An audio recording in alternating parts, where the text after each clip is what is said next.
Hello students, आज अपने करने जा रहे हैं डिटरमिनेंट की प्रॉपर्टी के बारे में। तो 4.2 एक्सरसाइज आपको तभी समझ आएगी जब ये आपको सारी डिटरमिनेंट वाली प्रॉपर्टी याद हो जाएंगी। ठीक है, तो मेनली कुछ ही ज़्यादा इम्पोर्टेंट है। सबसे पहली प्रॉपर्टी है the value of determinant remain unchanged if its rows and column are interchange. अगर किसी डिटरमिनेंट की रो और कॉलम को चेंज कर दे, रो और कॉलम को क्या कर दे, चेंज कर दे, तो उस डिटरमिनेंट पे कोई भी फर्क नहीं पड़ता। ध्यान रखना, सारी रो और सारी कॉलम को चेंज करना पड़ेगा। जैसे ये है 1 2 3 4 5 6 7 8 9। इसका जो आंसर आएगा ना, वैल्यू निकालेंगे, इसका जो डिटरमिनेंट आएगा, अब इसको इंटरचेंज कर दो रो को कॉलम में। 1 2 3 4 5 6 7 8 9। तो रो को मैंने कॉलम में चेंज कर दिया, सारी रो को सारे कॉलम में चेंज कर दिए, तब इसकी जो वैल्यू आएगी वो हमेशा इसके इक्वल ही होएगी। ठीक है, तो इसलिए रो और कॉलम को चेंज करने पर उसकी वैल्यू पे कोई फ़र्क नहीं पड़ता। तो ये ध्यान रखना, समझ आ गया। अब देखो अगली, if any two row and column of determinant are interchange then the sign of determinant are change. अगर किसी डिटरमिनेंट की दो रो या दो कॉलम कोई भी आपस में इंटरचेंज कर दें, तो पहले जो उसका आंसर आ रहा था, अब जो आंसर आएगा वो नेगेटिव हो जाएगा। जैसे ये देखो, जैसे मान लो आपके पास 1 2 3 4 5 6 2 1 2 ऐसे है। इसको मैं अगर इन दोनों को इंटरचेंज कर देता हूँ, तो ये आ गया 1 2 3 2 1 2 4 5 6।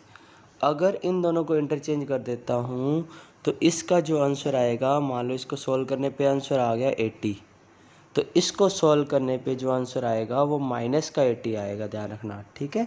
बस ओनली साइन चेंज हो जाता है वैल्यू में डिटरमिनेंट की।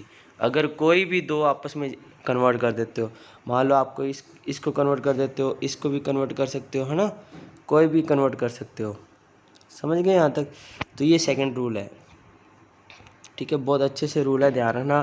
टोटल 10 या 11 रूल है जो आपको याद रखने पड़ेंगे। ठीक है, प्रॉपर्टीज हैं ये। पहली क्या थी, भी सारे रो या कॉलम को आपस में चेंज करते हैं तो कोई फ़र्क नहीं पड़ेगा। दो रो या दो कॉलम को चेंज करते हैं तो उसके साइन में नेगेटिव आ जाएगा। ये अपने वैल्यू रख के प्रूफ करेंगे तो पता लग जाएगा। जैसे इन्होंने भी ऐसे ही किया है, पहले ये ले डेल वन डेल, अब इन्होंने ये ले लिया, ये डेल ले लिया, अब इन दोनों को कन्वर्ट कर दिया।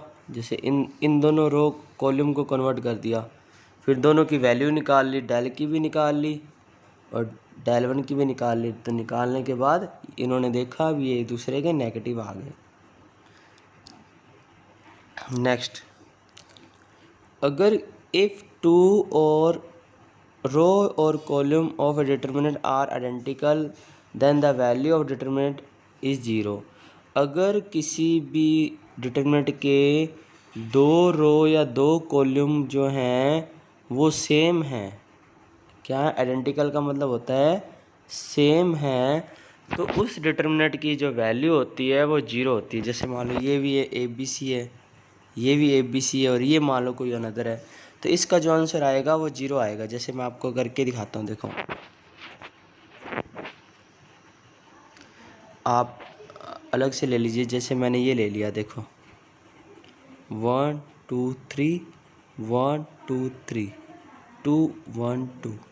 इसको सोल्व करना तो आपको आता ही है, 1 को छोड़ा, ठीक है, 2 2 जा 4 माइनस 3 1 जा 3, ठीक है, फिर -2 को छोड़ा, ये आ जाएगा 2 1 जा 2 माइनस 3 2 जा 6 प्लस 3 को छोड़ा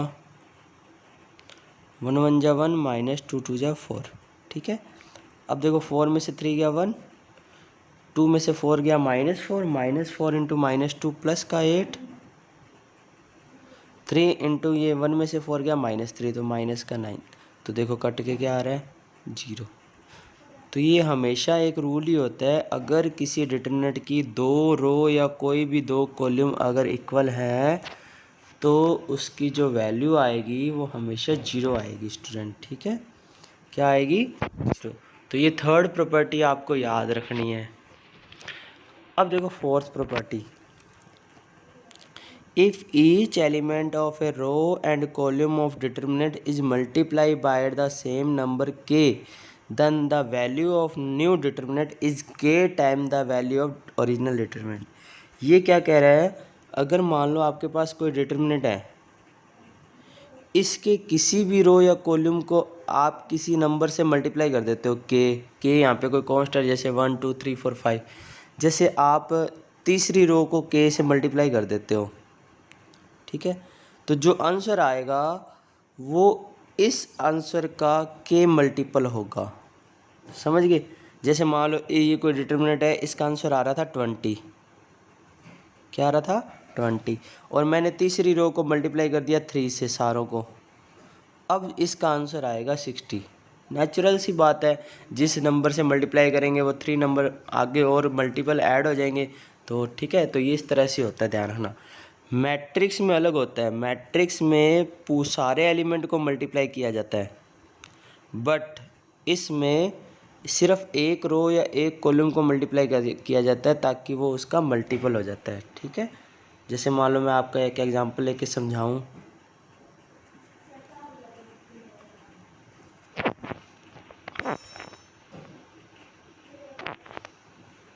जैसे ये देखो, ये मान लो आपके पास एग्जांपल है 1 2 1 2 1 2 3 2 1। इसकी वैल्यू पहले कितनी आ रही थी बताओ, 1 को छोड़ा 1 1 1 जा 1 माइनस 2 2 जा 4 तो माइनस का 3, -2 को छोड़ा 2 1 जा 2 माइनस 3 2 जा 6, 2 में से 6 गया -4, प्लस 1 को छोड़ा 2 2 जा 4 -3 यानी 1। तो इसका आंसर आ गया -3 प्लस का 8 प्लस का 1, तो 8 + 1 यानी आंसर आ गया 6। अब मैं मान लो इसको 2 से मल्टीप्लाई कर देता हूँ, इसको क्या कर देता हूँ 2 से मल्टीप्लाई कर देता हूँ। तो जब 2 से मल्टीप्लाई करोगे लास्ट रो को तो आप देख लेना आंसर जो है वो डबल हो जाएगा। ठीक है, तो ये आप कर सकते हो। समझ गए। फिफ्थ प्रॉपर्टी देखिए,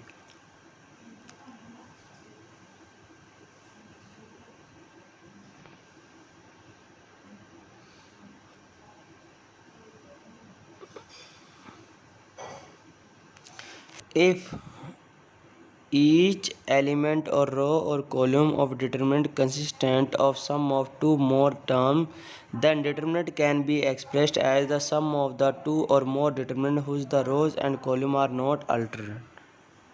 ठीक है, इसका क्या मतलब है, अगर कोई मैट्रिक्स, ये वाली मैट्रिक्स है मान लो, 2 के सम के फॉर्म में दिए हुए हैं, बाकी 2 कॉलम आपको अलग ऐसे दिए होंगे, तो इसको आप कन्वर्ट करके इस तरह से भी लिख सकते हो। देखो, इसको कन्वर्ट करके इस तरह से भी लिख सकते हो, A1 A2 A3 के साथ, तो ये A1 A2 A3 के साथ पहले ये लिख देंगे, फिर D1 D2 D3 के साथ फिर ये लिख देंगे, तो इसका आंसर सेम ही आएगा। ध्यान रखना, ये सिर्फ एक आधे क्वेश्चन में लगी है, ध्यान रखना। जैसे मान लो कोई आपको जैसे ये दे दिया, मान लो आपको ये दे दिया A + X A + Y B + Y C + Z, ये दे दिया, और यहाँ दे दिया क्या,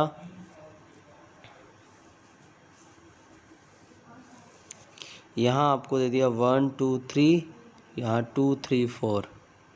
तो इसको आप जब इसको सॉल्व करोगे ना, तब आप इसको ऐसे अलग अलग लेके A1 2 B2 3 C3 1 ये अलग लिख लेना ताकि इजी हो जाता है। तो ये डिटरमिनेंट का रूल है XYZ 1 2 3 2 3 1। तो जब इन दोनों को सॉल्व करोगे या इस अकेले को सॉल्व करोगे, ये थोड़ा बड़ा है इसलिए इनको छोटी छोटी फॉर्म में लिख के अलग अलग कर सकते, ठीक है, मतलब तोड़ सकते हैं डिटरमिनेंट को। नेक्स्ट क्या है, if each element of a row of a column determinant be added equi multiple of corresponding element or one or more two row column, the value of determinant are unchanged। अगर किसी determinant में, मान लो ये determinant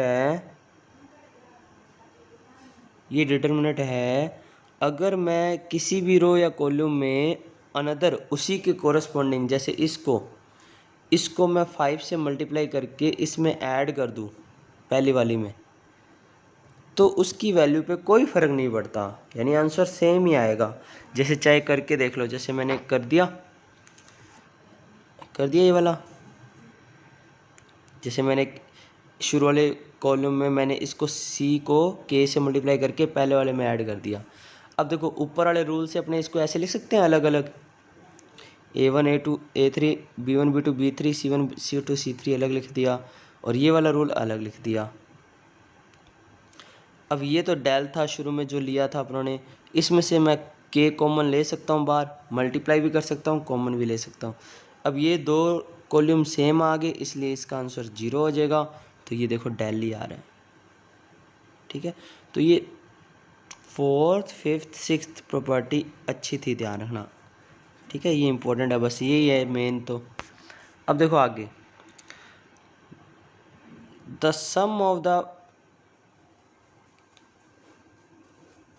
सबसे बढ़िया property है ये, the sum of the product of element of any row and column with the cofactor of their element of some row और कॉलम इज 0। अगर किसी एलिमेंट के, मान लो ये एलिमेंट ले लिया मैंने, इस एलिमेंट को मैं किसी अनदर रो के एलिमेंट के कोफैक्टर से मल्टीप्लाई कर दूं तो उसका आंसर 0 आएगा। जैसे मान लो मैंने ये ले लिया एलिमेंट और इसके ले लिया मैंने कोफैक्टर, तो उसका आंसर हमेशा 0 आएगा, चाहे आप करके देख लेना। बट अगर यही एलिमेंट ले लेता हूँ और इसी के कोफैक्टर ले लेता हूँ तो उससे उस डिटरमिनेंट की वैल्यू निकल जाती है। ये तो पहले भी अपने हर बार करते रहे जा रहे हैं, जब अपनों ने डिटरमिनेंट की वैल्यू निकाली है तो यही रूल लगाया है, उसी एलिमेंट के उसी कोफैक्टर से मल्टीप्लाई करते हैं तो डिटरमिनेंट की वैल्यू आती है। अगर किसी रो के एलिमेंट को किसी अनदर रो के कोफैक्टर से मल्टीप्लाई करते हैं तो 0 आता है। तो इसका आंसर क्या आएगा, चाहे आप सोल्व करके देख लेना, 0 ही आएगा, ठीक है। 8 प्रॉपर्टी देखो क्या है, अगर किसी रो या कॉलम का हर एलिमेंट 0 है तो डिटरमिनेंट की वैल्यू भी क्या होगी, 0। जैसे ये 0 ले लिया बीच वाली रो, तो सोल्व करके देखो 0 ही आएगा क्योंकि सारे मल्टीप्लाई करके हो जाएंगे ना, ठीक है। तो ये ध्यान रखना। नेक्स्ट क्वेश्चन देखो, नेक्स्ट रूल क्या है, अगर if each element of one side of principal diagonal is 0 then value of determinant a product of diagonal. सबसे अच्छी है भी, वो ये बोल रहा है अगर मैट्रिक्स के डायगोनल के एक साइड वाले सारे 0 हों, क्या हों, 0, तो उसका जो आंसर आता है वो इस डायगोनल का मल्टीप्लाई आता है। स्टूडेंट क्या आता है, मल्टीप्लाई। तो इसका जो आंसर आएगा वो ये आएगा। अब सिमिलरली जैसे आगे वाली है ये, अब इस देखो ये सारे 0 आ रहे हैं तो इसका आंसर AXL आएगा, चाहे आप सॉल्व करके देख लेना, ठीक है। जैसे अब ये एक ध्यान रखना, आइडेंटिटी मैट्रिक्स का आंसर 1 नहीं होता है इस तरह से, ठीक है। अगला देखो, if a polynomial in a x such that its value 0 और x equal to a, then x minus a is the factor of determinant. अब वो बोल रहा है अगर x इजिकल टू ए रखने पर किसी डिटर्मिनेंट की वैल्यू 0 आती है तो x माइनस ए उसका एक फैक्टर होगा। ये तो आपको पता ही है, कोई पॉलिनोमियल दे रखा होता है तो 2 रखने पे अगर उसकी वैल्यू 0 आती है तो x माइनस 2 उसका फैक्टर होता है। 10th से पढ़ के आ रहे हो आप। तो देखो a रखने पे 0 ही आ रहा है रियल में, देख लो ये a रख दो, ये a स्क्वायर रख दो, ये भी ये दोनों सेम बन रही हैं, ठीक है। ये वाली अगर मैं x की जगह a और a स्क्वायर रखता हूँ तो पहली और सेकंड रो सेम बन रही है, तो इसका आंसर 0 आ रहा है। a रखने पे भी 0 आ रहा है, b रखने पे भी 0 आ रहा है, क्योंकि पहली और तीसरी 0 बन रही है, ठीक है। ये इसको सॉल्व करने का तरीका है, ये बहुत ज़्यादा काम आएगा, ये रूल याद रखना। अगर आपको 3 1 1 1 दे रखे हों, ये डिटरमिनेंट को सॉल्व करने का तरीका जब एक्स वाई में दे रखा हो तब इन दोनों को 0 बनाना होता है, ध्यान रखना। 1 1 1 चाहे यहाँ आ जाए चाहे यहाँ आ जाए, कोई भी दो 1 को 0 बनाना पड़ेगा और फिर उसको एक्सपेंड करना पड़ेगा, खोलना पड़ेगा, तो बाकी जो है उसका आंसर आ जाएगा, ठीक है। यहाँ से देखो x इजिकल टू ए आ रहा है, x इजिकल टू बी आ रहा है और a इजिकल टू बी। तो ये 11 प्रॉपर्टी हैं बेटा, इन 11 प्रॉपर्टी को आप नोट कर लीजिएगा, यही पेपर में आएगी, यही एक्सरसाइज में काम आएगी, ठीक है। इसको अच्छे से आप लर्न कर लेना, ठीक है। बाकी करेंगे नेक्स्ट वीडियो में। Thank you.